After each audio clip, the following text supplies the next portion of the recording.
Buenas tardes a todos y a todas.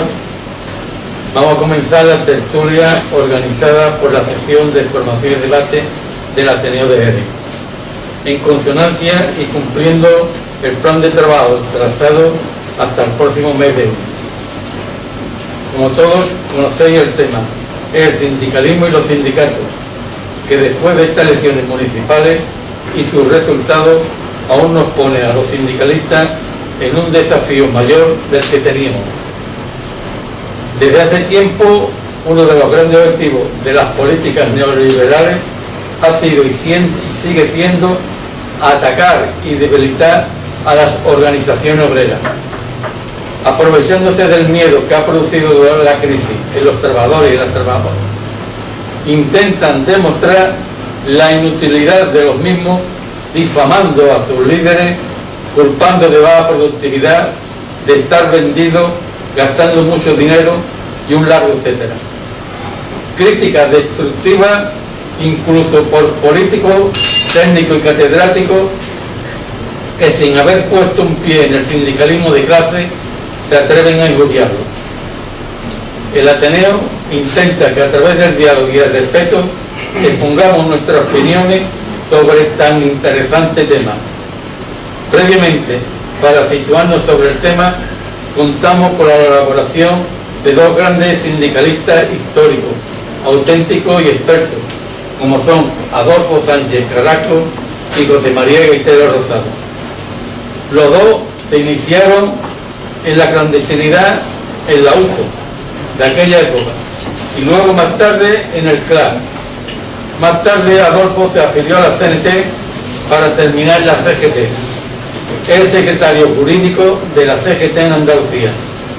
Trabaja en la cooperativa CEFA, nuestra cooperativa, desde el año 78 y jamás ha estado liberado. José María Gaitero pasó a Comisión Obrera, en donde ha ocupado un puesto de responsabilidad en la Federación de Alimentación. Ha estado en la lucha de muchísimos conflictos, huelgas, encierros, etc. Su jubilación la está aplicando dando cursillos a los delegados y delegadas. Persona de una rectitud igual que Adolfo, de una entrega total, jugándose el puesto de trabajo, el bienestar de sus casas, etc. Con una conciencia de clase y un gran sentido de servicio a la clase trabajadora. Los dos han sido invitados a participar personalmente y no vienen en representación de sus sindicatos. Muy corto me quedo en la presentación de ambos compañeros, pero por razones de tiempo tengo que parar. Por si se nos olvida al terminar el acto, quiero expresar en nombre del Ateneo y de la sección de formación y debate muchas gracias a los dos. Ha sido para nosotros un gran honor. Y entonces vamos al lío. Durante media hora los ponentes pondrán sus opiniones y a continuación abriremos diálogo. Se pide la palabra y yo la otorgo. Luego respetemos las diferentes opiniones y pareceres en las intervenciones. Muchas gracias por vuestra asistencia. Entonces, Pepe. Sí, media hora mucho más.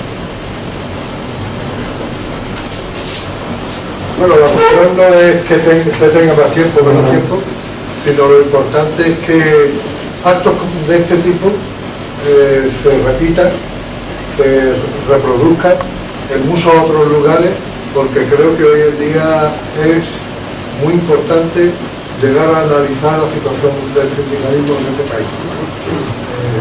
Otros lo harán por la situación política, pero yo creo que en este caso, y lo que a mí siempre me ha interesado más, es qué hacer, qué postura tomar un sindicalismo que está siendo desbordado por la realidad del sistema económico al que teóricamente debemos ir. Me hablamos de hablar de la historia del sindicalismo. Yo soy el doble de historia y lo único que voy a través de hablar es la parte de historia que he visto, la que he conocido, la que he vivido, y por lo tanto me voy a remitir a la época del franquismo y no he hablado de la historia anterior que sí la tiene, el movimiento sindical en este país, pero entiendo que el sindicalismo de hoy es un poco heredero de la situación que se creó durante la dictadura del franquismo.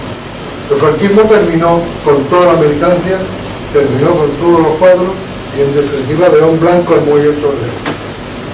Los partidos políticos normalmente han hablado, han hecho su cuenta de que le supuso el golpe del Estado de Franco, pero creo que fue la clase obrera la que salió más perjudicada, la que tuvo peores consecuencias más graves, incluso físicamente la que sufrió más. Como digo, nos encontramos en una situación en la que el movimiento sindical, la conciencia de clase, todo el planteamiento reivindicativo es eliminado a tiros, es eliminado a través de los verdugos, y se crea una situación en la que prácticamente hay que esperar a los años finales 50, 60, que es el momento en que nuevas generaciones, niños de entonces de la guerra y los que lo hacen después, se incorporan al mundo del trabajo y empiezan a ser mayoría en este mundo del trabajo. Porque el movimiento obrero anterior, como he dicho, fue eliminado y prácticamente se le aplicó una estrategia que fue la estrategia del terror. Nuestros padres, los que quedaron de los años 40 y 50, estaban con el máxame de una estrategia de terror en su mente que le hacía imposible para poder tomar la dinámica de recuperar la lucha obrera y incorporarse a ella. La mayoría no lo pudieron hacer, salvo excepciones muy importantes que hay, pero la verdad es que hubo lo que quiero decir, hubo un rompimiento total entre el pasado y el presente de esa época. Es cierto, y empieza a recuperarse el movimiento obrero, y bueno, no lo hago en una actitud de querer especificar quiénes son más importantes o no, sino en realidad ocurre. Y en España prácticamente empieza a recuperarse la conciencia obrera a través del Partido Comunista y a través de organizaciones apostólicas. Estas son un poco las dos corrientes que empiezan a surgir a finales de los 50, finales de los 60, la CEUAD y Partido Comunista. Esta es prácticamente la base que va a regular el futuro de la lucha obrera en este país. Hay algo y un determinante importante y que se deberíamos de analizar, y era la negociación colectiva. Coincide que en el año 58 hay un decreto de ley en el que se regula el derecho a la negociación colectiva que antes no tenían reconocido los sindicatos. Esto era una reclamación internacional en la que Franco, peleando por ser reconocido, empezó a ceder, y el decreto de ley de negociación colectiva del año 58 dio el espacio necesario para que se desarrollara el movimiento obrero.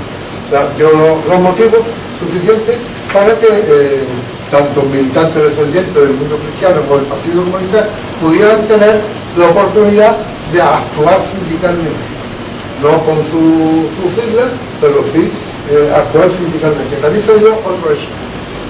La huelga de laminado anda, que yo entiendo que ahí en donde prácticamente se dio el primer alzagonazo del movimiento obrero en este país, una huelga muy larga, producida a finales de los primeros 60, dio lugar a la constitución de lo que llamaban comisiones obreras. Y no lo digo porque fuera ese el sindicato que hoy existe, que se llama Comisión Obrera.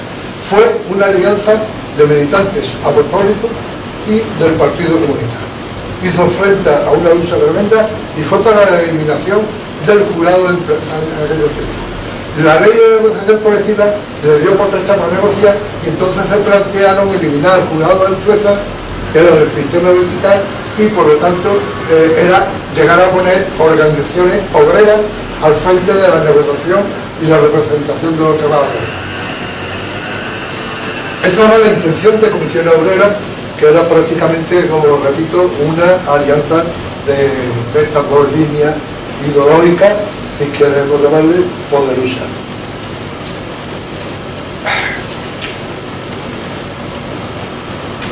Eso trabajo como experiencia, y bueno, yo en verdad me voy a referir mucho a lo que he vivido aquí, no a nivel nacional, internacional, o ha habido otras connotaciones, pero eso trabajo como experiencia de que hubiese un pacto en los primeros 60, hubiese un pacto de estos movimientos apostólicos, ya algunos encauzados y militando dentro de la USO, y otros del Partido Comunista dispuestos a constituir Comisión Obrera. La idea que tenía entonces el Partido Comunista era que Comisión Obrera tenía que aglutinar todo lo que fuera el movimiento obrero, y por lo tanto, bueno, no asumía que hubiese posibilidad de una pluralidad en ese momento, solamente asumía de que, bueno, había unos militantes ahí de ascendencia cristiana que merecía la pena agruparlo, y de eso aquí en Jerez se dio hacia el año 62 la primera reunión de la provincia de Cádiz, en la que Comisión Obrera, USO, pero que ellos habían convocado en verdad los movimientos apostólicos, se reúnen y acuerdan ir a la toma del vertical. Es una estrategia que se repite a nivel de todo el Estado, y que aquí se toma muy en serio, bueno, y se practica. De eso podemos decir que, vamos, no por pegar un salto, pero que en el año 75-76, cuando muere Franco, la mayor parte de la estructura del vertical está ocupada por militantes de USO y por militantes de Comisión Obrera. Es algo que condicionó, en verdad, el movimiento sindical en esta situación. Con la democracia hay algo que el movimiento obrero nunca debe perdonar o debe tener en cuenta a la hora de valorar cómo se dio y en qué condiciones se dio. Y se dieron unas condiciones en las que la clase obrera, el movimiento obrero, quedó aislado totalmente del proceso democrático. Quedó aislado totalmente del reconocimiento de la militancia, de la lucha y de la consideración que la clase trabajadora organizada podía tener en incidir en esa democracia. Primero, y yo creo que algunos aquí lo reconocen, se reconoció a todos los partidos políticos, y posteriormente ya se empezó a reconocer legalmente a los sindicatos. El sindicato vertical duró hasta el año 77. Y ya en esa fecha los partidos políticos tenían entidad propia, estaban organizándose, reuniéndose, teniendo acuerdos. Y el botón de todo esto es el llamado Pacto de la Moncloa. El llamado Pacto de la Moncloa, que muchos desde en aquel tiempo, no porque le dáramos razón ni fuéramos sabios, criticaba porque entendíamos que era un pacto de políticos y no de trabajadores, y llegamos a tener fricciones, las primeras fricciones que hubo con Comisión Obrera, con UGT, pues entendíamos que se estaba dando un protagonismo a esa futura sociedad en la que el sindicalismo iba a ser el ente marginal. La clase obrera iba a ser, de nuevo, en cualquier tipo de democracia que plasmaran ellos, iba a ser la marginal. Y de eso así se dio. En el Pacto de la Moncloa se habló de salarios, se habló de condiciones sociales, se habló prácticamente de regular unas bases para sostener al movimiento obrero, para condicionar al movimiento obrero, tanto es que incluso se hicieron negociaciones colectivas en una democracia en la que el tope salarial estaba impuesto por el Pacto de la Moncloa. O sea que tampoco, bueno, hay defensores del Pacto de la Moncloa que lo respetan, lo parecen muy bien, pero que en aquel tiempo lo vivimos así. Lo vivimos como una imposición de la clase política hacia el movimiento obrero. Hay algo que creo que en ese momento, el debate que se inició un poquito y que creo que se debía de recuperar, sería bueno recuperarlo, no puedo volver atrás, y era la representación de los trabajadores en el ámbito de la escuela. Ese debate se abandonó, porque la dinámica, la realidad, el tener que atender una gran necesidad de cosas, el sindicalismo tenía pocos medios y muchos problemas delante, pues lo olvidaron. Y eran las secciones sindicales de representación de los trabajadores en los consejeros, las secciones sindicales o comités de empresa. Ese debate se inició, ese debate quedó aislado y apartado. En algunos incluso organizaciones sindicales como la CNT contaron decisiones dentro de ellos, pero la verdad es que el movimiento sindical dejó de discutir eso. Y entiendo que es algo que debe ser discutible viendo la realidad que hoy hay del movimiento obrero, viendo la realidad que hoy hay de la distancia entre el movimiento obrero en general y los sindicatos.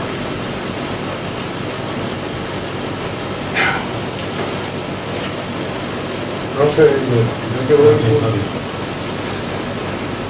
la situación actual, yo voy a pasar a esa según el tema que me habéis puesto, y es que yo entiendo, para bien o para mal, se ha consolidado lo mismo que el bipartidismo, el bisindicalismo. El sistema de representación de los trabajadores se ha condicionado y se beneficia. Está en la estructura del país así montado de tal manera que sea así, y bueno, esa es una realidad que está ahí y que guste o no guste, será cuestión de condicionarla, pero con militancia. Lo que no se va a condicionar es con descalificación. Con militancia y mayor eficacia en el movimiento sindical. Hay otro problema, y estamos hablando de la situación actual, y es la baja afiliación. La afiliación que tiene el sindicalismo en este país es bajísima. Bueno, pero os pongo un ejemplo. si todos los afiliados que hay en los sindicatos distintos de este país lo comparáramos con los afiliados que tienen los partidos políticos, resulta que tenemos más afiliados a los sindicalistas que los partidos políticos. Sin embargo, pintamos menos la sociedad. Creo que eso es algo que nos debe hacer reflexionar.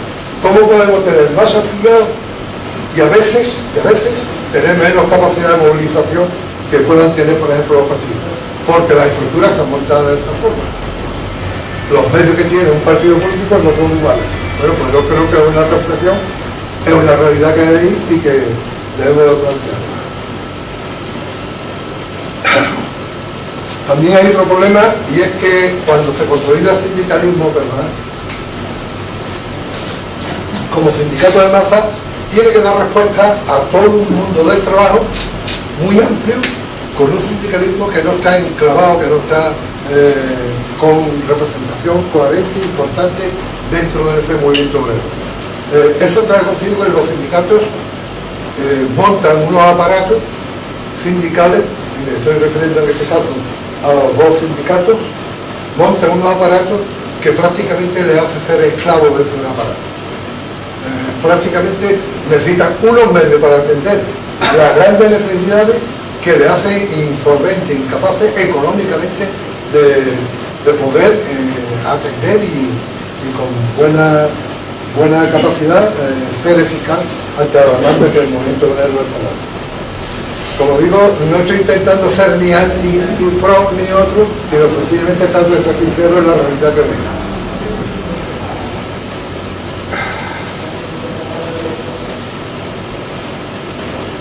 Hay una situación que corresponde a la situación actual, la verdad que se está iniciando y va a tener mayores consecuencias, y es la crisis económica. Yo no sé si hacer un largo discurso, pero me lo voy a ahorrar, de que la situación económica tiene otros análisis y otras realidades que incluso superan nuestro país, nuestro continente, y por lo tanto no digo que no merezca la pena. Creo que merece la pena, y para el movimiento obrero, si es internacionalista, pues más que nunca merece la pena que mire el desarrollo del capitalismo, porque de lo contrario nos vamos a quedar aquí con los fogonazos que nos dan, con funciones, con caída de un partido, entrada de otro, cuando en realidad no se está jugando ninguno de los intereses que dicen que se defienden. Se están jugando con intereses económicos internacionales. Y eso el sindicalismo creo que lo debe tener en cuenta, debe analizarlo y debe reflexionar. Porque de lo contrario va a pasar como siempre. El sindicalismo va a entrar del capitalismo. O sea, cuando el sindicalismo se crea en el mundo es porque hay un capitalismo feroz, incruento y que está explotando al pueblo. Pues entonces se crea el sindicalismo. Ahora no está pasando igual. Se está dando un proceso nuevo del sistema económico internacional y el sindicalismo creo que no la debe venir. Tampoco la debe venir como el DCE, sino sencillamente que creo que esa es una incógnita que no se está planteando con seriedad. Claro, yo el otro día hablando con un compañero le decía, bueno, ¿de qué le sirve a Zapatero obedecer a la Merkel, cortar las pensiones, poner problemas de edades, congelar la pensión? Algunos no han bajado la pensión porque no han subido el RTP, algunas que hay personas no han subido el RTP y me han congelado la pensión, me han bajado la pensión. Bueno, ¿de qué le sirve eso si deja un movimiento obrero capaz de luchar y volver a recuperar eso a través de la lucha? El mayor éxito del capitalismo europeo e internacional es mermar la capacidad de influencia del movimiento obrero, de las organizaciones obreras. Porque si yo le quito algo y los desmantelo, no me lo van a volver a reconquistar. No me tengo que plantear esa lucha de tener que ceder ante la presión.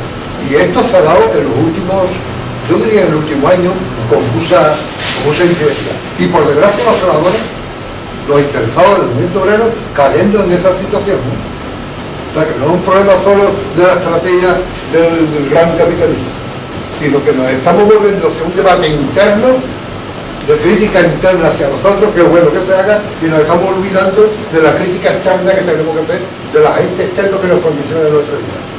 Yo creo que eso hace falta también, vamos, lo diría yo, como debate de futuro. La realidad que veo ahí es un CES, que es la Confederación Europea de Sindicatos, que prácticamente lo que hace es participar en la institución europea. Y es más, cuando hay una crisis económica tan grave cuando en toda Europa se están sufriendo las mismas consecuencias, atacando a los más pobres, recortando prestaciones sociales, haciendo más difícil la edad de la jubilación, cuando se da por todas esas medidas, no entiendo cómo, para qué quiero un sindicato europeo que no se plantea la lucha contra eso. Quizás se plantea un día de huelga. Parece ser que el Pozo, al ocupar la presidencia, ha empezado anunciando un día de huelga.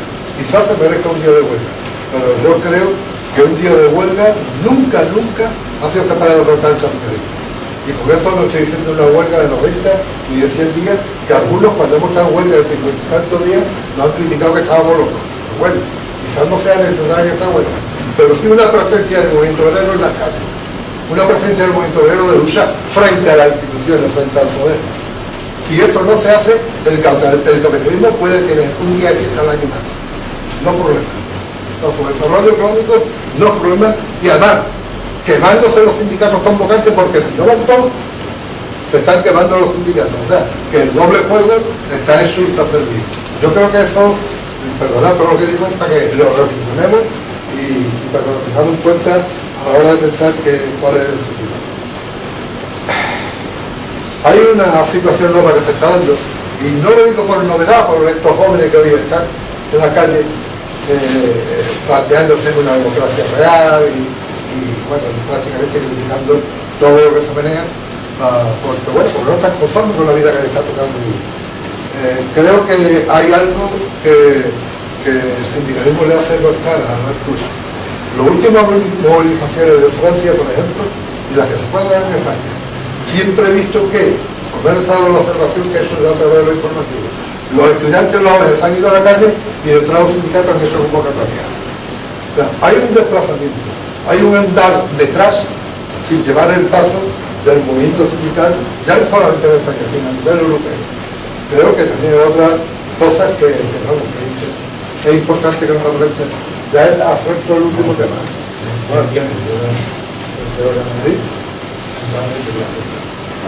La importancia del sindicalismo en sociedad.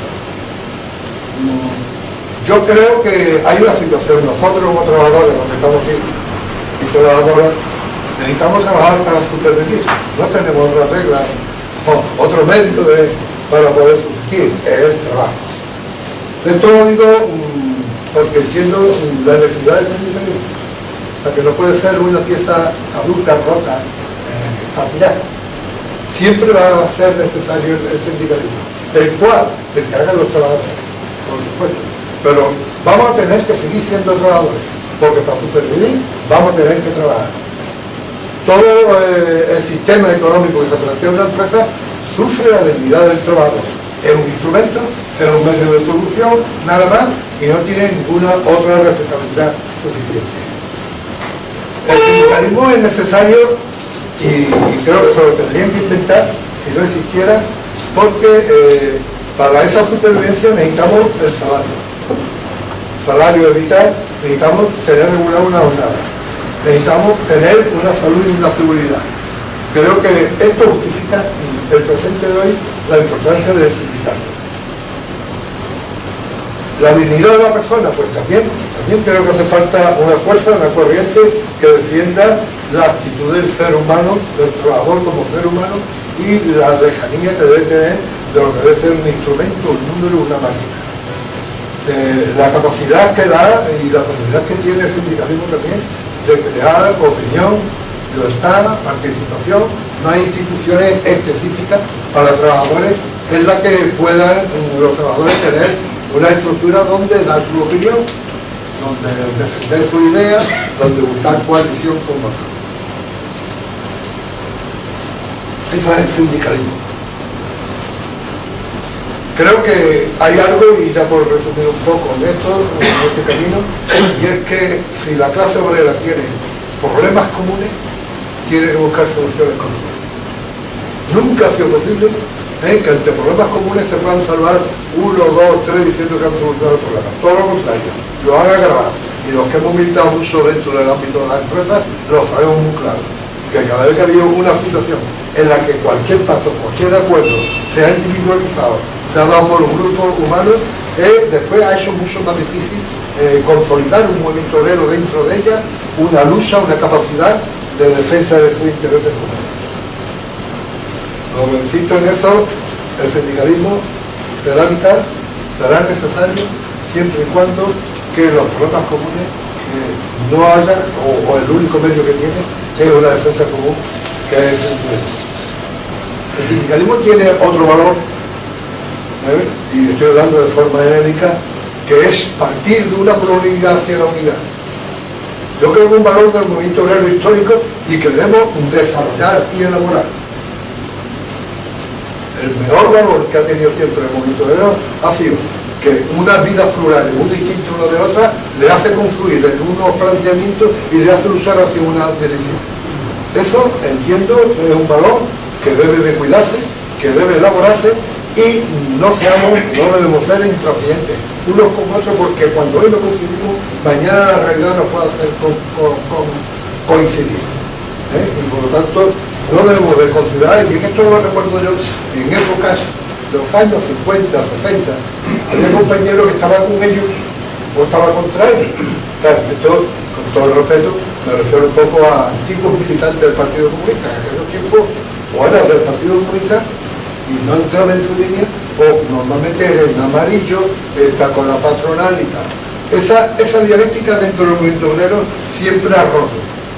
Nunca ha llegado al mayor valor que podemos tener el movimiento obrero, que es la unidad.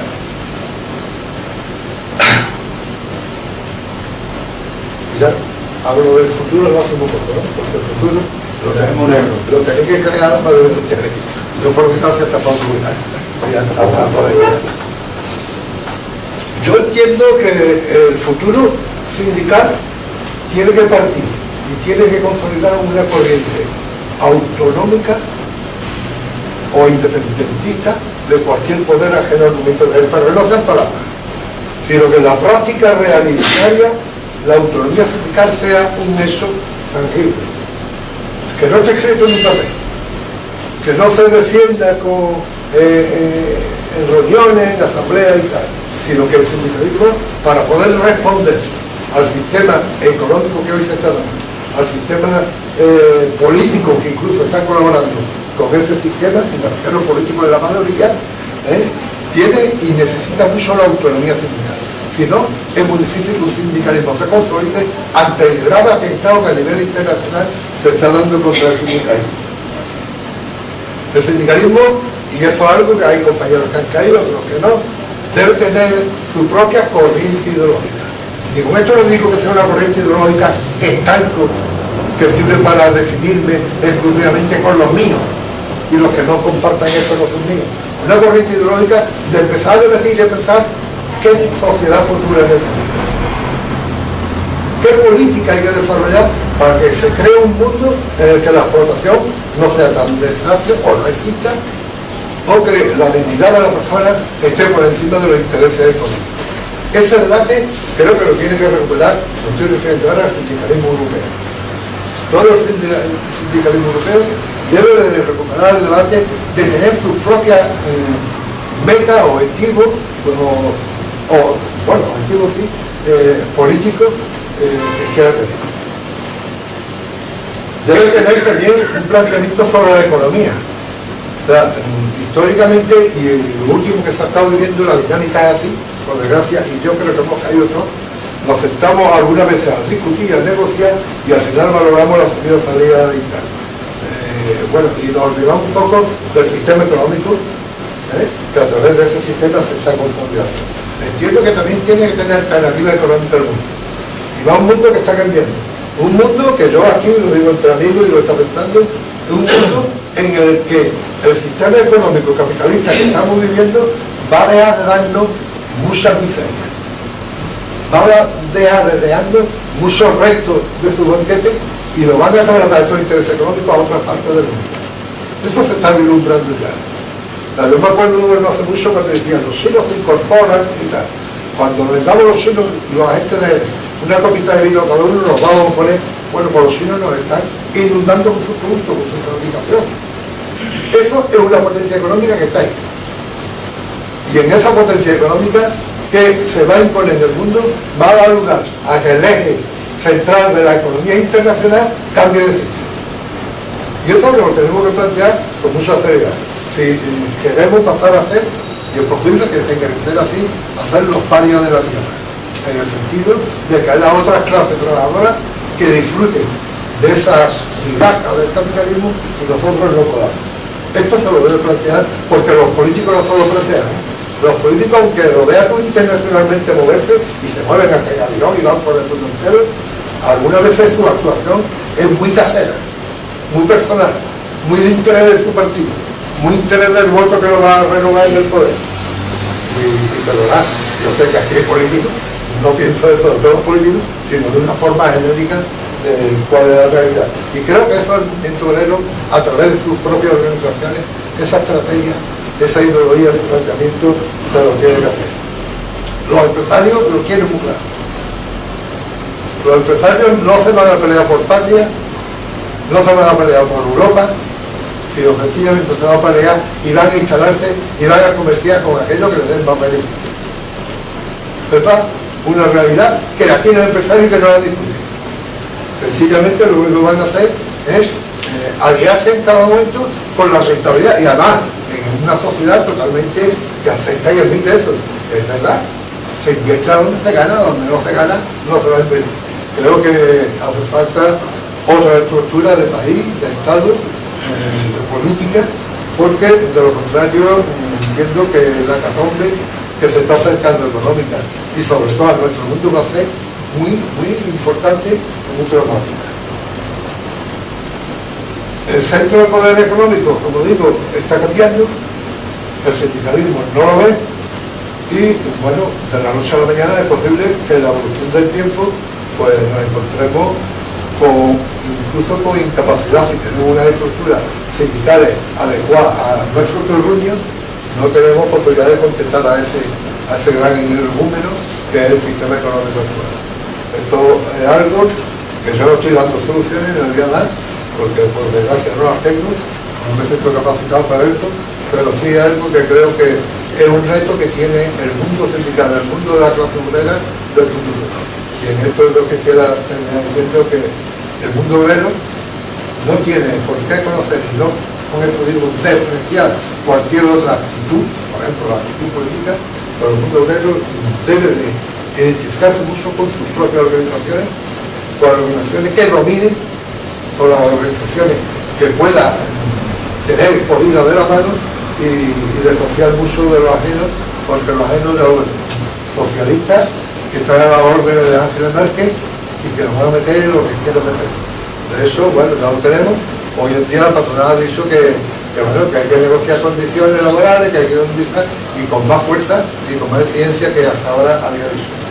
Eso demuestra que se sienten victoriosos, que han dado un paso adelante y que el movimiento sindical posiblemente, y por desgracia, pues, no está a la altura de la situación y tenga que hacer un esfuerzo para ponerse a ese nivel. Nada más, colega. Muy bien. Al final producimos con más fuerza. Muy bien, José María ha dejado caer lo alto de la mesa una cantidad de aspectos que creo que después en el coloquio podremos recuperar. Bueno, pues a continuación tenemos al compañero Adolfo, que es toda la palabra suya. Pero vamos a ver, yo voy a intentar, en el correo que me mandaron los compañeros del Ateneo me ponían una serie de puntos y de temas a discutir, pero como casi nunca yo le hago caso a los puntos y a los temas y a esas cosas, yo lo que me voy a limitar a plantear, o por lo menos así lo entiendo, de la historia voy a pasar rápidamente y simplemente voy a intentar esbozar una especie de foto de por qué nace el sindicalismo, cuáles son los motivos que originan que surja, que los obreros decidan en un momento de la historia asociarse y agruparse, y pasar rápidamente a plantear cuál es la foto actual, prácticamente de un año hasta aquí, y que entre todos juzguemos si es necesario que los trabajadores estemos asociados o no. Seguramente ningún rigor científico lo que yo vaya a plantear, fecha prácticamente no voy a dar ninguna porque para eso están los libros, cifras, los periódicos nos están inundando constantemente con cifras, y simplemente intentar dar una serie de ideas, de razones, y de intentar que entre todos luego, cuando lleguemos al debate, reflexionemos y intercambiemos opiniones. Por supuesto, yo voy a intentar, de no hacer, o sea, no plantear una crítica ni ningún tipo de descalificación, pero para mí es inevitable hablar de sindicalismo y no plantear un modelo sindical al que yo le he dedicado mucho más de la mitad de mi vida. O sea, inconscientemente me va a salir. Yo no tengo ánimo de molestar a nadie ni de descalificar a nadie, sino simplemente defiendo una forma de hacer sindicalismo a la que yo le he dedicado más de la mitad de mi vida, y bueno, creo que es la que es posible, o la que yo entiendo que es la idónea. Entonces, en principio, hablar de fecha, ya he dicho que no lo voy a hacer. O sea, el sindicalismo más o menos se puede decir que nace prácticamente casi a la vez que el sistema capitalista, o sea, con la revolución industrial, cuando de alguna manera se pasa de la producción artesanal y de la producción que abastecía un mercado concreto a una producción a gran escala. Se pasa del taller a la fábrica, se pasa a sustituir la mano de obra manual por la máquina, y todo eso pues va planteando que una forma de agruparse de una manera distinta, de la organización de la empresa y de otra manera distinta, y sobre todo pues requiere una cuestión importante, que es la que siempre ha ido moviendo al sistema capitalista, y es capital, obtener el máximo beneficio a costa de lo que sea, y intentar plantear esa serie de cuestiones. Creo que todos sabemos cuáles eran las condiciones de trabajo que se daban en esa época. O sea, en cuanto a la jornada, pues jornada de 14, 15, 16 horas, trabajaban las mujeres, trabajaban los niños, salarios bajísimos, no había ningún tipo de estabilidad en el empleo. Todo eso hace que los trabajadores llegue un momento en que tomen conciencia de que son una clase distinta, que sus intereses son distintos, y que para hacerle frente a eso es necesario agruparse y necesario plantear una serie de cuestiones. En un momento dado se entiende, se forman las organizaciones obreras, que con el paso del tiempo van evolucionando y se van convirtiendo en sindicatos. Todas se marcan prácticamente se marcan dos tipos de objetivos: uno a corto y medio plazo, que es intentar solucionar los problemas del día a día, intentar tener un salario justo, que la remuneración sea equitativa a los beneficios del capital, los horarios, la salud, toda esa serie de cuestiones, pero no pierden de vista un objetivo final, que es transformar esa sociedad. O sea, a ellos o a la clase obrera no les vale ese tipo de sociedad, y se plantean como alternativa cambiarla. Eso prácticamente yo creo que ha sido la constante a lo largo de la historia del movimiento obrero, el dar respuesta a los problemas cotidianos e intentar cambiar la sociedad.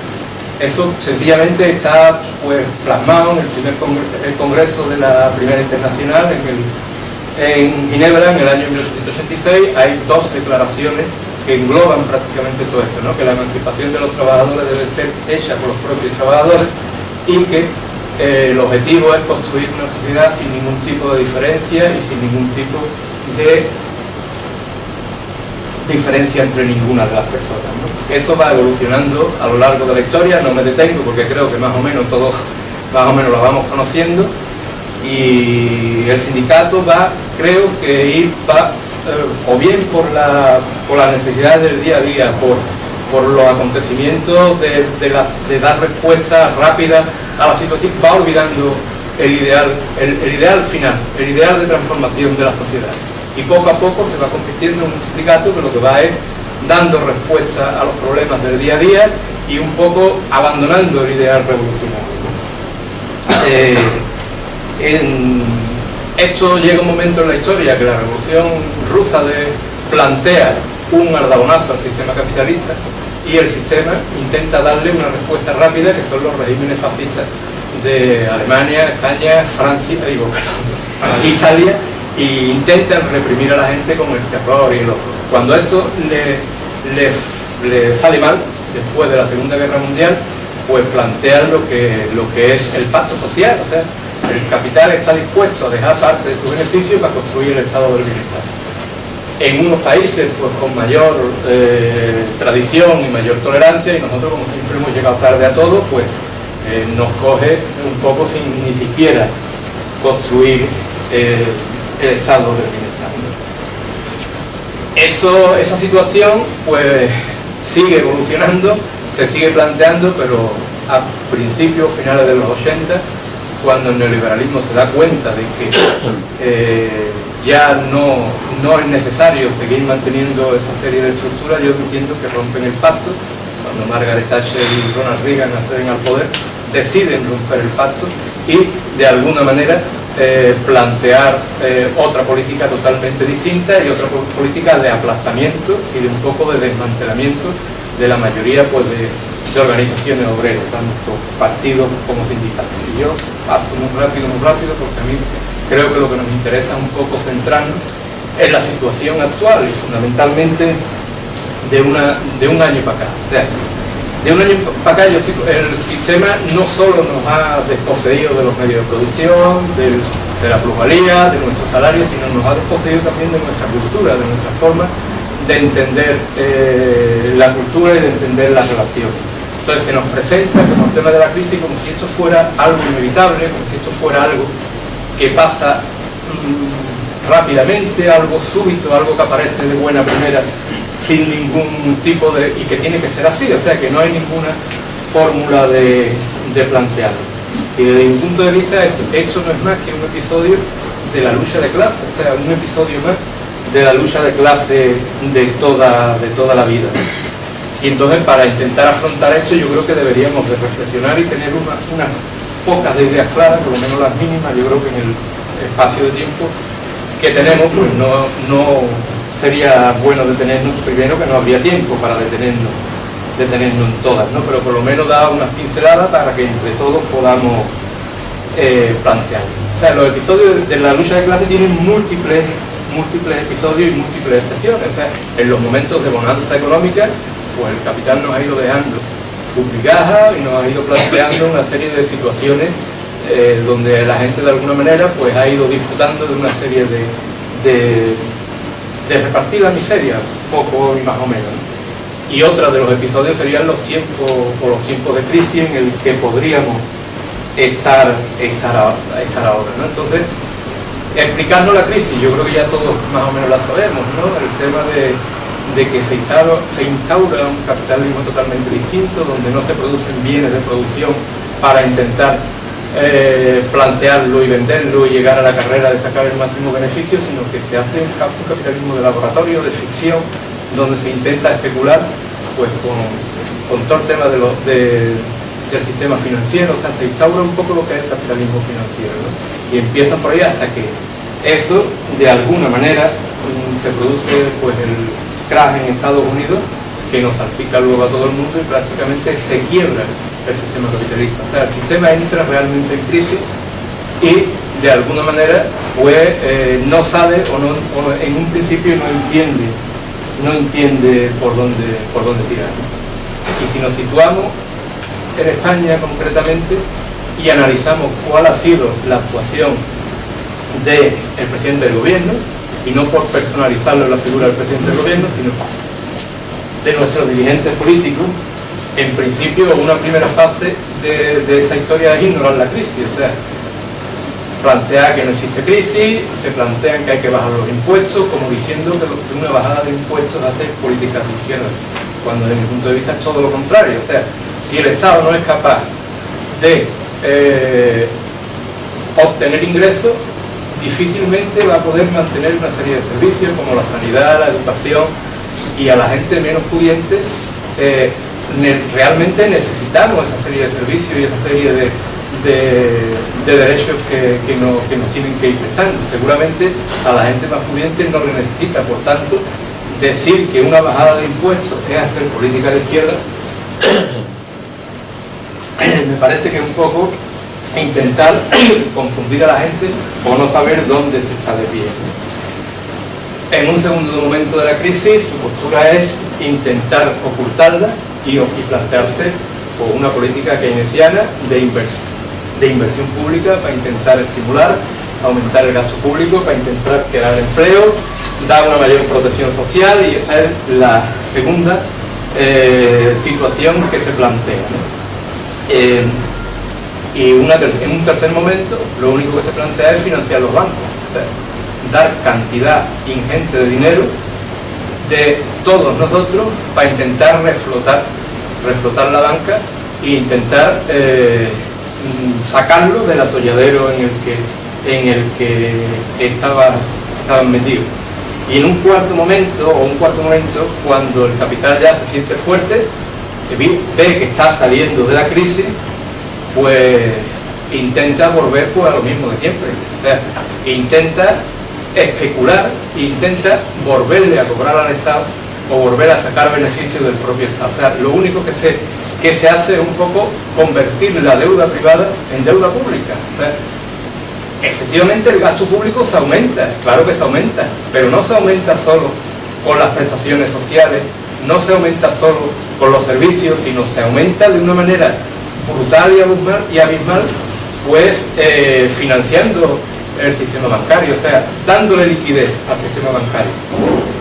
Es una cosa, bueno, inmoral, en el sentido de que se gastan una cantidad enorme de millones de euros, de dólares, de lo que queráis decirle, y sin embargo la Organización Mundial de la Salud intenta conseguir 900 millones de euros para intentar eliminar el hambre en el mundo y no es capaz de conseguirlo, o sea, no es capaz de conseguirlo. Entonces, fijaros un poco, cuando el sistema capitalista se vuelve fuerte, se cree o ve que ya está saliendo del apuro en el que se había metido, vuelve inmediatamente otra vez a plantear lo mismo, ¿no? Y entonces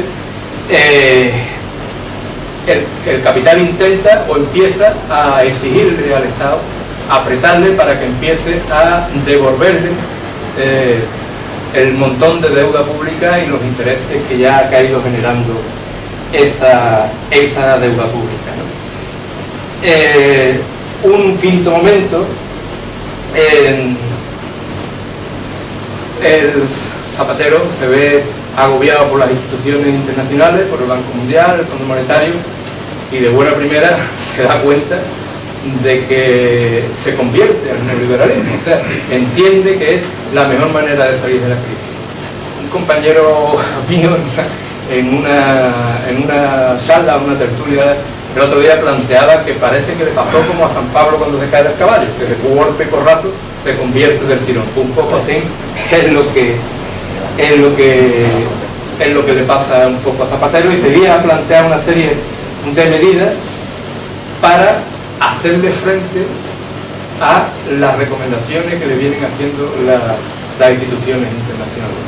Fundamentalmente esa serie de medidas, desde mi punto de vista, han supuesto, o creo que van a suponer, desposeer de derechos a una generación entera, o sea, desposeer de los derechos que a nosotros y a nuestros antepasados le han costado le han costado un montón de esfuerzo, incluso con sus vidas, de conseguir una serie de historias. Pues este hombre, por no personalizar, sino se la carga de un plumazo y se concretan en una serie de medidas que le podríamos dedicar, o por lo menos yo creo que le deberíamos dedicar un poco de tiempo, y es la primera de ellas es el decreto 8/2010, que no es ni más ni menos que la reducción del 5% de media al salario de los empleados públicos.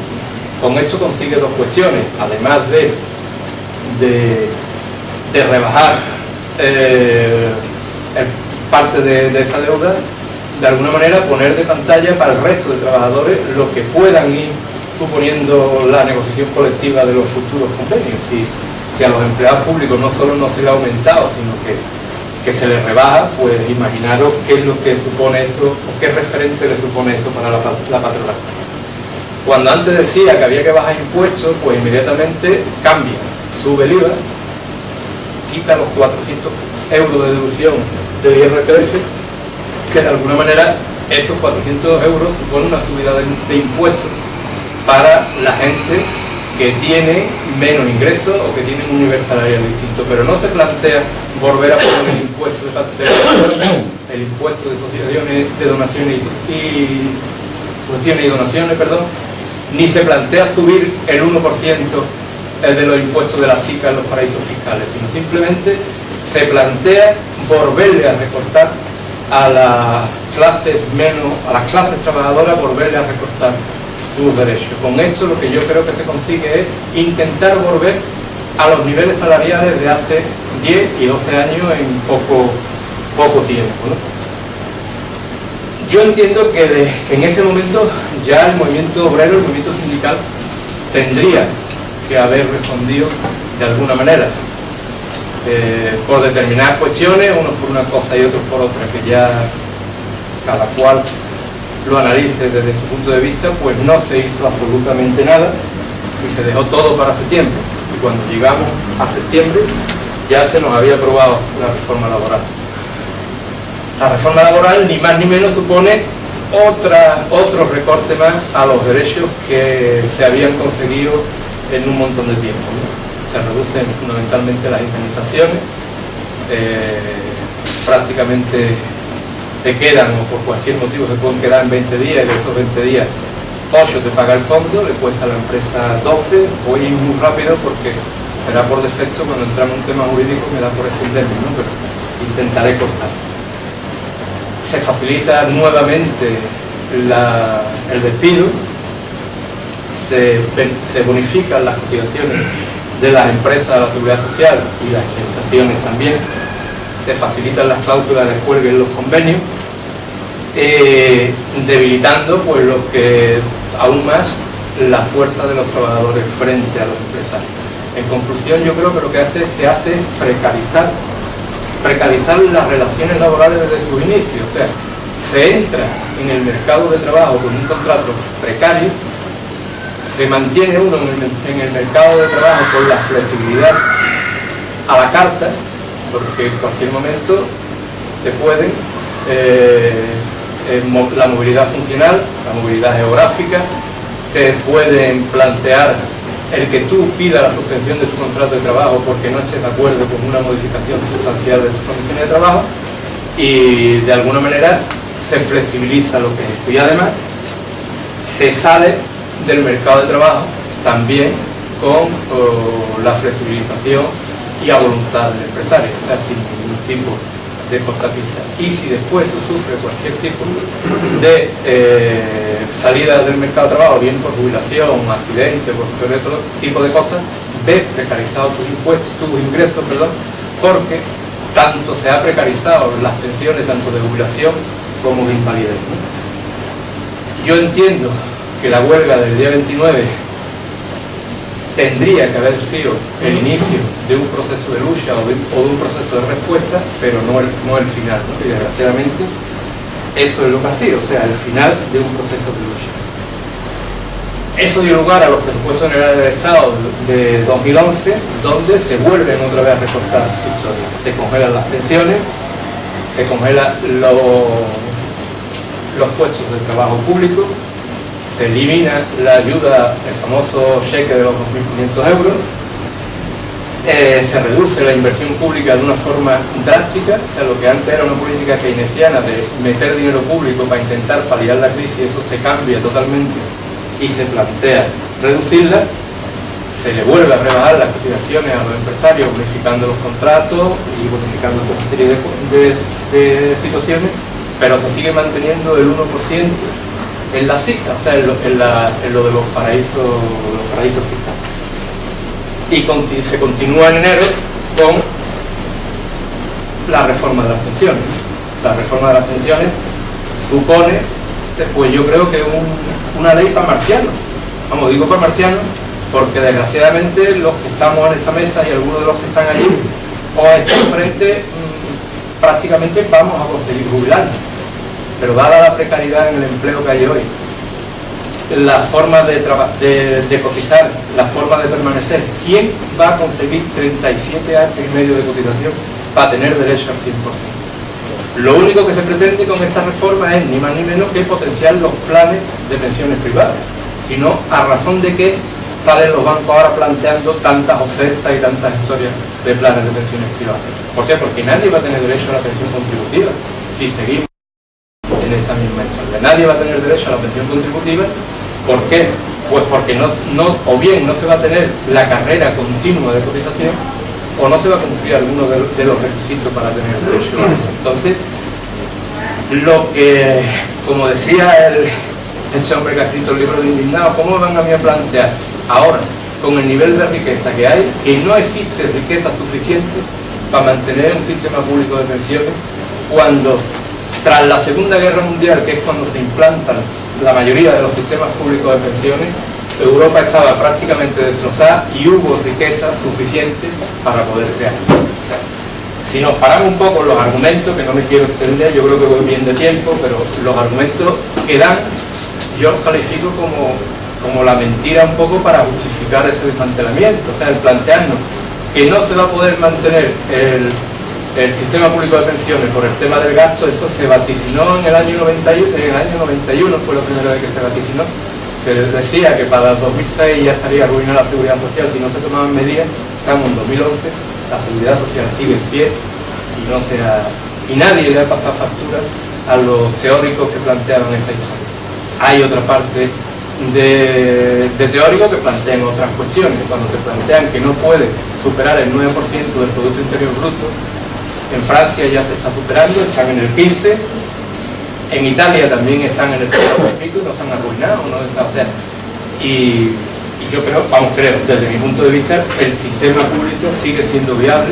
Lo único que no es viable es el montón de dinero que mueve el sistema público, y que a pasarlo a privado se intentó con la reforma de Pinochet en Chile, fue un fracaso total hacerlo drásticamente, y ahora lo están intentando de otra manera. Y por tanto, ese es otro punto más de recorte, otro punto más que yo creo que nos vuelve a poner como en los albores del movimiento obrero, si nos ponemos a pensar en cómo se está en el mercado de trabajo. La mayoría de los contratos son de 4 horas y se trabajan 14. En la mayoría de las empresas, casi todos los servicios están subcontratados. Los niveles de salario están siendo bajísimos, y si nos ponemos a hacer un etcétera, y el movimiento obrero, o sea, el sindicalismo es incapaz de darle respuesta a eso. Y lo que se nos aplaza es la reforma de la negociación colectiva, que se ha dejado para, yo creo que eso ya es la guinda que le van a poner al pastel para terminar de cargarse los pocos derechos que nos siguen quedando, ¿no? Y fundamentalmente el planteamiento que están haciendo es el intentar meter la cláusula de ultraactividad en los convenios. O sea, el convenio colectivo termina su vigencia y las cláusulas normativas siguen vigentes, salvo el salario y lo que se tenga que negociar de porcentaje. Si te introducen esas cláusulas, como por ahí existen ya determinados borradores y determinadas historias que plantean ponerle un tiempo, 1 o 2 años, y si el convenio no se negocia, que desaparezca y se vuelva a la legislación general, supone que volvamos a la tabla salarial de los trabajadores y a la legislación general. Y dada la forma y el planteamiento que te hace la patronal, fácilmente no se llegará a negociar ningún tipo de convenio colectivo, o se intentará aplazar hasta llegar a las cláusulas de ultraactividad. Eso es un poco el tema de la crisis. O sea, no es una cosa súbita que haya aparecido ahora mismo, no es, yo qué sé, el terremoto de Murcia que nadie se lo esperaba y que pasó en ese momento, sino es un episodio más de la lucha de clase, ¿no? Es un episodio más de lo que planteaba un poco Pepe antes. El sindicalismo siempre ha ido a remorque de lo que ha ido haciendo el capitalismo y ha sido capaz de asimilarlo, y ahora se plantea desmantelarlo totalmente, ¿no? de esa manera. Se trata de la misma lucha de toda la vida, o sea, no es una lucha nueva, se trata de la misma lucha que se plantearon en los albores del movimiento obrero, con el agravante de que el capital financiero se ha mundializado y que estamos en una sociedad donde es un modelo de derroche de civilización, donde por todo lo que se está intentando o estamos llegando al agotamiento incluso de los recursos naturales del planeta. Hasta hace, pues, yo qué sé, poco tiempo, pues prácticamente siempre hemos estado esperando de que surgiera algo, de que de alguna manera algo nuevo, alguna cosa, la gente joven se moviera, algo pasara. Y lo que últimamente, o lo que ha ido pasando con el tema del 15M, no es que yo piense que sea la solución, pero por lo menos una esperanza, ¿no? Y algo nuevo se está moviendo, algo hace que mire para atrás y que haya posibilidad de poder tener relevo, y va a depender de... y además, yo he estado intentando estos últimos días y él no me pasando por allí, y aunque existe un sentimiento de mucho rechazo hacia tanto los políticos como los sindicatos, pero sí hay una historia que es un montón de cuestiones que el movimiento obrero siempre ha ido defendiendo, ¿no? El tema del asamblearismo, de no ser manejado por nadie, de intentar dar respuestas. O sea, creo que un poco hay posibilidad, o puede haber posibilidad de algo, si se es capaz de encauzar y de plantear esto. Entonces, ¿es factible el sindicalismo? ¿O hay futuro? Yo entiendo que sí, que hay futuro, pero nos tendríamos que repensar un poco qué tipo de sindicalismo, qué organización, y bueno, yo creo que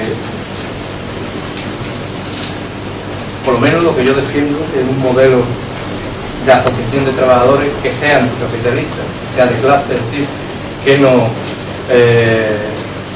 sirva para plantear y defender los intereses de los trabajadores, que esté abierto a todos los trabajadores, como planteaba Pepe antes, y que sea autónomo, pero que realmente sea autónomo, sea autónomo de cualquier poder político, económico, religioso, que se plantee la autogestión, porque yo entiendo que los individuos tenemos que ser protagonistas de nuestra historia, o sea, los trabajadores tenemos que decidir sobre los medios de producción.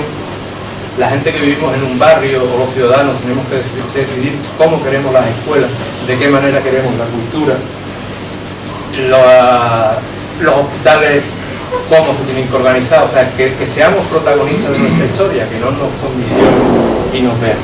Efectivamente, una organización que sea federalista, o sea, que a través de un pacto federal libre yo pueda asociarme con la gente de mi entorno y cuando no esté de acuerdo polargarme y no tenga mayor historia, y por supuesto internacionalista, ¿no?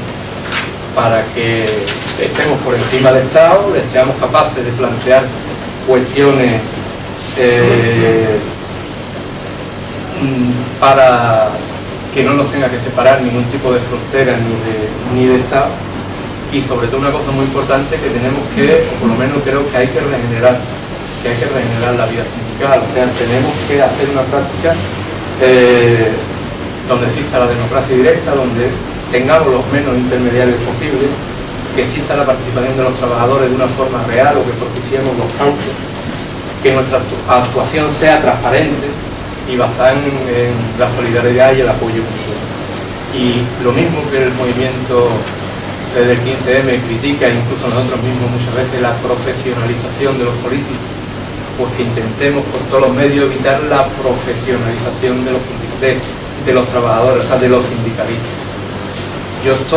Me merecen todo el respeto las personas que están dedicadas a cualquier organización y trabajan en ella, yo no los descalifico, pero yo pienso que debería de limitar la cuestión de las liberaciones y que no fueran totales, que fueran parciales, toda esa serie de cuestiones, lo mismo que el tema en la política, en los ayuntamientos, de los concejales y toda esa serie de historias. O sea, tenemos que seguir siendo trabajadores, tenemos que seguir conociendo cuáles son los problemas de los trabajadores y no desvincularnos totalmente del mundo del trabajo y ver qué es lo que está sucediendo.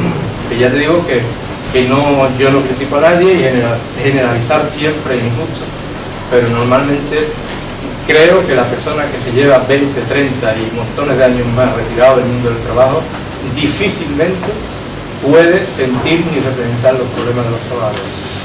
Con esto yo termino y empecemos a hablar. Bien.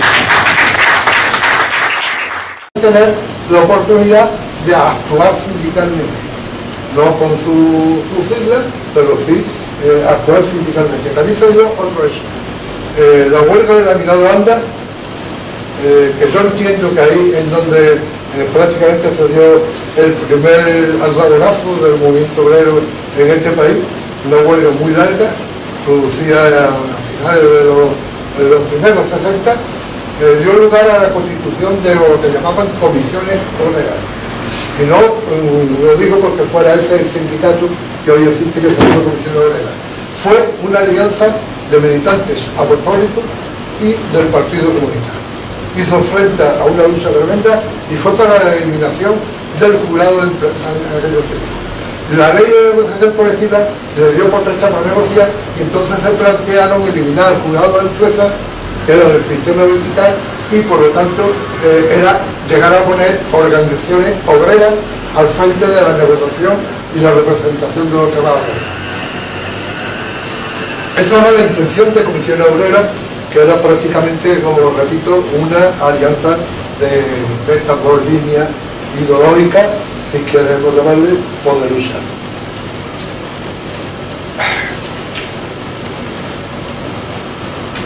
Eso trabajo como experiencia, y bueno, yo en verdad me voy a referir mucho a lo que he vivido aquí, no a nivel nacional, internacional, o había otras connotaciones, pero eso trabajo como experiencia de que hubiese un pacto en los primeros 60, hubiese un pacto de estos movimientos apostólicos, ya algunos encauzados y militando dentro de la USO, y otros del Partido Comunista dispuestos a constituir Comisión Obrera. La idea que tenía entonces el Partido Comunista era que Comisión Obrera tenía que aglutinar todo lo que fuera movimiento obrero. Y por lo tanto, bueno, no asumía que hubiese posibilidad de una pluralidad en ese momento. Solamente asumía de que, bueno, había unos militantes ahí de ascendencia cristiana que merecía la pena agruparlo, y de eso.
Buenas tardes a todos y a todas. Vamos a comenzar la tertulia organizada por la sección de formación y debate del Ateneo de Jerez, en consonancia y cumpliendo el plan de trabajo trazado hasta el próximo mes de junio. Como todos conocéis el tema, es el sindicalismo y los sindicatos, que después de estas elecciones municipales y sus resultados aún nos pone a los sindicalistas en un desafío mayor del que teníamos. Desde hace tiempo, uno de los grandes objetivos de las políticas neoliberales ha sido y sigue siendo atacar y debilitar a las organizaciones obreras, aprovechándose del miedo que ha producido durante la crisis en los trabajadores y las trabajadoras. Intentan demostrar la inutilidad de los mismos, difamando a sus líderes, culpando de baja productividad, de estar vendidos, gastando mucho dinero y un largo etcétera. Críticas destructivas y todo. Luego respetemos las diferentes opiniones y pareceres en las intervenciones. Muchas gracias por vuestra asistencia. Entonces, Pepe. Sí, media hora. Bueno, la cuestión no es que se tenga más tiempo o menos tiempo, sino lo importante es que actos de este tipo se repitan, se reproduzcan en muchos otros lugares porque creo que hoy en día es muy importante llegar a analizar la situación del sindicalismo en este país. Otros lo harán por la situación política, pero yo creo que en este caso, y lo que a mí siempre me ha interesado más, es qué hacer, qué postura tomar un sindicalismo que está siendo desbordado por la realidad del sistema económico al que teóricamente debe cumplir. Me hablamos de hablar de la historia del sindicalismo. Yo soy el débil de historia, y lo único que voy a atrever a hablar es la parte de historia que he visto, la que he conocido, la que he vivido, y por lo tanto me voy a remitir a la época del franquismo, y no voy a hablar de la historia anterior que sí la tiene, el movimiento sindical en este país. Pero entiendo que el sindicalismo de hoy es un poco heredero de la situación que se creó durante la dictadura del franquismo. El franquismo terminó con toda la militancia, terminó con todos los cuadros, y en definitiva dejó en blanco el movimiento obrero. Los partidos políticos normalmente han hablado, han hecho su cuenta de que se puso el golpe del Estado de Franco, pero creo que fue la clase obrera la que salió más perjudicada, la que tuvo peores consecuencias, más graves, incluso físicamente la que sufrió más. Como digo, nos encontramos en una situación en la que el movimiento sindical, la conciencia de clase, todo el planteamiento reivindicativo es eliminado a tiros, es eliminado a través de los verdugos, y se crea una situación en la que prácticamente incluso por políticos, técnicos y catedráticos que sin haber puesto un pie en el sindicalismo de clase se atreven a injuriarlo. El Ateneo intenta que a través del diálogo y el respeto expongamos nuestras opiniones sobre tan interesante tema. Previamente, para situarnos sobre el tema, contamos con la colaboración de dos grandes sindicalistas históricos, auténticos y expertos, como son Adolfo Sánchez Carrasco y José María Gaitero Rosado. Los dos se iniciaron en la clandestinidad en la USO de aquella época y luego más tarde en el CLAC. Más tarde Adolfo se afilió a la CNT para terminar la CGT. Es secretario jurídico de la CGT en Andalucía. Trabaja en la cooperativa CEFA, nuestra cooperativa, desde el año 78 y jamás ha estado liberado. José María Gaitero pasó a Comisión Obrera, en donde ha ocupado un puesto de responsabilidad en la Federación de Alimentación. Ha estado en la lucha de muchísimos conflictos, huelgas, encierros, etc. Su jubilación la está aplicando dando cursillos a los delegados y delegadas. Persona de una rectitud igual que Adolfo, de una entrega total, jugándose el puesto de trabajo, el bienestar de sus casas, etc. Con una conciencia de clase y un gran sentido de servicio a la clase trabajadora. Los dos han sido invitados a participar personalmente y no vienen en representación de sus sindicatos. Muy corto me quedo en la presentación de ambos compañeros, pero por razones de tiempo tengo que parar. Por si se me olvida al terminar el acto, quiero expresar en nombre del Ateneo y de la sección de Formación y Debate muchas gracias a los dos. Ha sido para nosotros un gran honor. Y entonces vamos al lío. Durante media hora los ponentes pondrán sus opiniones y a continuación abriremos diálogo. Se pide la palabra y yo la... Hay que esperar a los años finales 50, 60, que es el momento en que nuevas generaciones, niños de entonces de la guerra y los que nacen después, se incorporan al mundo del trabajo y empiezan a ser mayoría en este mundo del trabajo. Porque el movimiento obrero anterior, como he dicho, fue eliminado y prácticamente se le aplicó una estrategia que fue la estrategia del terror. Nuestros padres, los que quedaron de los años 40 y 50, estaban con el marchamen de una estrategia de terror en su mente que le hacía imposible para poder tomar la dinámica de recuperar la lucha obrera y incorporarse.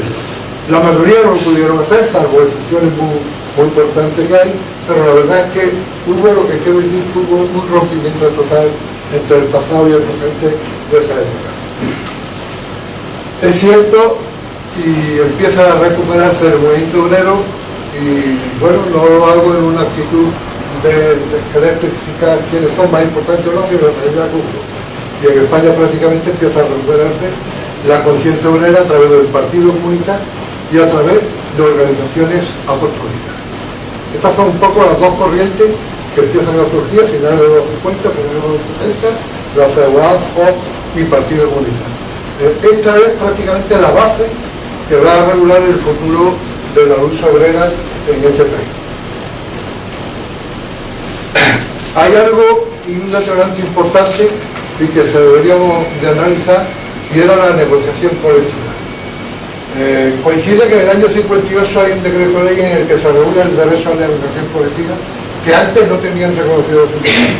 Esto era una reclamación internacional en la que Franco, peleando por ser reconocido, empezó a ceder, y el decreto ley de negociación colectiva del año 58 dio el espacio necesario para que se desarrollara el movimiento obrero. Dio los motivos suficientes para que tanto militantes descendientes del mundo cristiano como el Partido Comunista pudieran